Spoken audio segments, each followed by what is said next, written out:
Durante minhas viagens pelo Brasil, encontrei histórias incríveis, tão aterrorizantes quanto o aparecimento de criaturas descritas apenas em livros e séries de TV. Tentarei resumir o máximo que puder, mas ao ponto de poder entender que a visão de seres de outro mundo se torna tão grande, alucinante, imensa e muito perigosa. Não vou mencionar os nomes de todos os envolvidos ou mesmo onde ocorreu o incidente, vou tratá-lo como completamente desconhecido. Os lobisomens descritos pelos antigos, as histórias que nossos avós, pais e tios contavam em volta do fogão a lenha, às vezes nos mantêm acordados. Essa história realmente me assustou quando criança e me deixou com perguntas terríveis. A possível aparição do lobisomem. Em meados do ano 2005, eu me mudei de cidade, acabará de chegar no interior de São Paulo vindo de Osasco, SP. Por algum tempo ainda continuei trabalhando em uma empresa em Osasco, onde era analista de sistema. Devido à deficiência de comunicação nesta cidade, não havia conexão rápida com a internet, somente discada. Não pude deixar de viajar para São Paulo diversas vezes na semana onde ainda tinha deixado trabalho a fazer, e outras empresas com contratos de prestação de serviço em aberto. A necessidade de trabalhar em conjunto com a necessidade de receber, comecei a passar a semana em hotéis da região de Osasco, onde meu custo era menor e teria mais tempo para descanso, pois não ficaria viajando 400 quilômetros dia. Cheguei a ficar até 10 dias sem aparecer em casa, por motivo de trabalho, é claro, mas me comunicava todos os dias via telefone, com meus familiares ora deixados nesta cidade do interior de SP em aguardo ao meu retorno. Após o término de um trabalho, recebi meus honorários e vi a necessidade, junto à saudade, de retornar ao meu lar, porém já era em torno de 20h00, um dia de semana meio chuvoso. Sem muita preocupação, pensei, tranquilo, vou jantar e pegarei o ônibus mais tarde um pouco. Este rodava até às 0h30 com destino a Poços de Caldas e passava a mais uns 3 quilômetros de onde morava. Sabendo que não haveria mais condução circular naquele momento e que o táxi da cidade local para mim era mais caro do que vir de ônibus de São Paulo, optei por conversar com o motorista do ônibus, se teria a possibilidade de me deixar no trevo da cidade. Prontamente me respondeu, é claro, te deixarei embaixo da ponte. Após algum tempo, praticamente estava acostumado a este percurso, por várias vezes peguei o ônibus bem tarde e caminhava os últimos 3 quilômetros até chegar em casa. Só uma coisa me preocupava, ao chegar no final da rodovia em uma área bem escura, alguns cachorros, provavelmente dos sítios próximos tentavam me atacar, latindo e tentando morder meu calcanhar.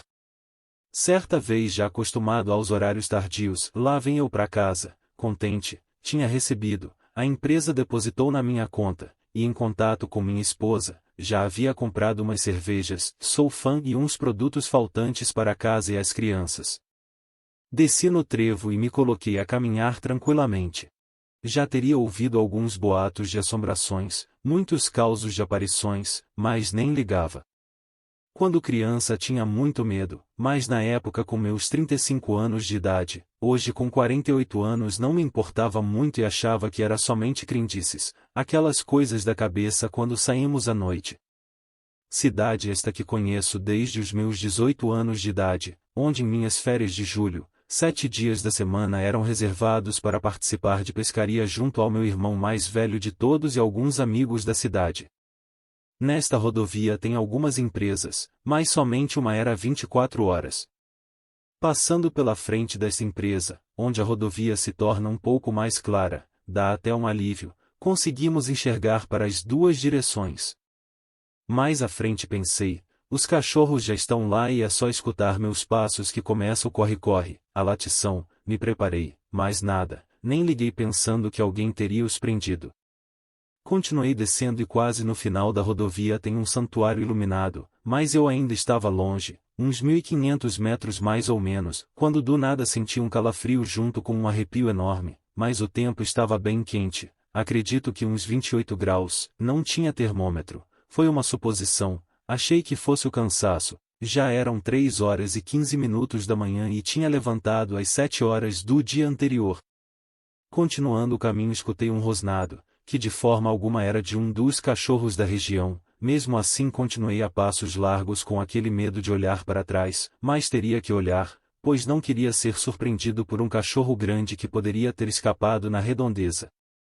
Em um sítio próximo uma plantação daquele material que se faz vassouras, aqui falam plantação de vassouras, sua cerca beirava a rodovia e dentro do cercado uns 2 metros de espaço que não havia nada plantado onde de costume passa a segurança do sítio, nunca vi ninguém passando lá, a plantação de vassouras de mais ou menos 1,5 metros de altura, que tem uma aparência de plantação de milho, começou a se quebrar lentamente, então imaginei, por se tratar de um sítio de criação de animais também. Um deles poderia ter escapado, mas mesmo assim o passo ficou mais largo ainda.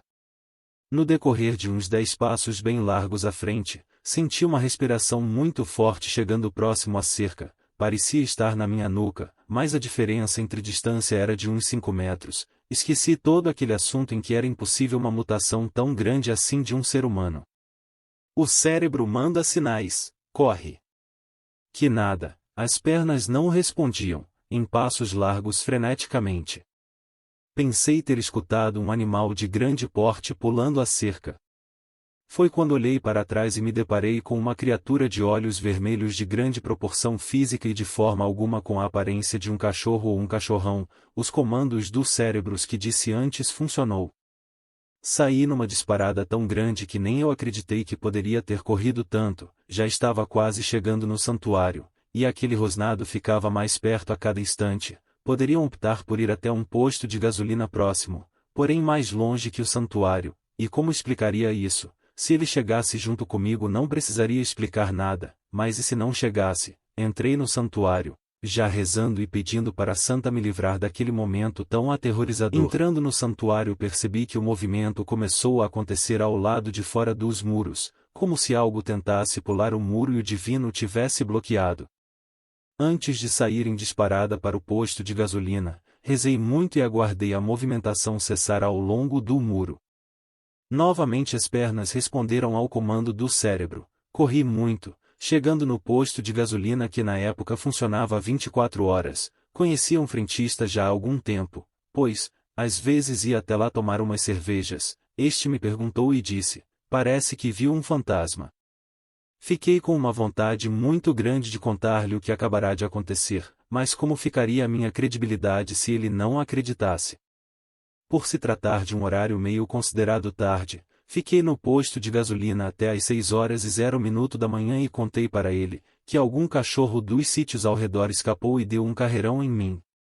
Após este acredito que se chegará aos seus ouvidos, o frentista irá lembrar-se desta situação, e ficará com muito medo, pois naquela época ele trabalhava praticamente sozinho no período noturno. Isto foi uma pequena passagem na minha vida, inacreditável não é?